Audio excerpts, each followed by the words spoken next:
നമസ്കാരം, എല്ലാ കൂട്ടുകാർക്കും കേശൂസ് കിച്ചണിലേക്ക് സ്വാഗതം. ഇന്ന് ഞാൻ വന്നിരിക്കുന്നത് നല്ലൊരു കൂൺ മെഴുക്കുവരട്ടിയുടെ റെസിപ്പി ആയിട്ടാണ്. അപ്പോൾ നമുക്ക് ടേസ്റ്റി ആയിട്ടും ഈസി ആയിട്ടുള്ള കൂൺ മെഴുക്കുവരട്ടി എങ്ങനെയാണ് തയ്യാറാക്കുന്നതെന്ന് നോക്കാം.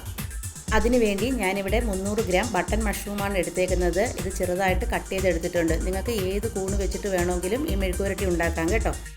ഇനി നമുക്ക് മെഴുക്കുവരട്ടി ഉണ്ടാക്കാൻ തുടങ്ങാം. അതിനുവേണ്ടി ഒരു പാൻ ചൂടാക്കാൻ വെച്ചിട്ടുണ്ട്. ഇതിലേക്ക് ആവശ്യത്തിന് വെളിച്ചെണ്ണ ഒഴിച്ചു കൊടുക്കാം. ഇതിലേക്ക് 1 ടീസ്പൂൺ കടുക് ചേർത്ത് കൊടുക്കാം. കടുക് ഒന്ന് പൊട്ടി തുടങ്ങുമ്പോൾ 2 വറ്റൽമുളക് ചെറുതായിട്ട് കട്ട് ചെയ്തതും ആവശ്യത്തിന് കറിവേപ്പിലയും കൂടെ ചേർത്തൊന്ന് വഴറ്റിയെടുക്കാം. ഇതിലേക്ക് ഒരു സവാള ചെറുതായിട്ട് അരിഞ്ഞത് ചേർക്കാം. എരിവിനനുസരിച്ച് പച്ചമുളകും കൂടെ ചേർത്ത് കുറച്ച് ഉപ്പും കൂടെ ചേർത്ത് ഇത് നന്നായിട്ടൊന്ന് വഴറ്റിയെടുക്കാം.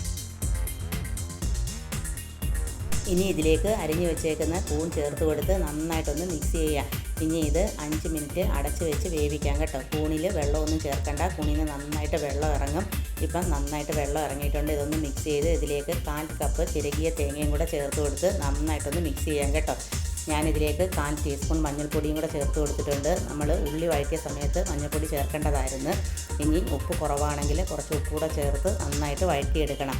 അപ്പം നമ്മുടെ ടേസ്റ്റി ആയിട്ടുള്ള കൂൺ മെഴുക്കുവരട്ടി റെഡി ആയിട്ടുണ്ട്. വളരെ ഈസിയാണ് കേട്ടോ ഉണ്ടാക്കാം. നിങ്ങളെല്ലാം ട്രൈ ചെയ്ത് നോക്കണം. നിങ്ങൾക്ക് ഈ വീഡിയോ ഇഷ്ടപ്പെട്ടാൽ ലൈക്ക് ചെയ്യാനും ഷെയർ ചെയ്യാനും കമൻറ്റ് ചെയ്യാനും മറക്കരുത്.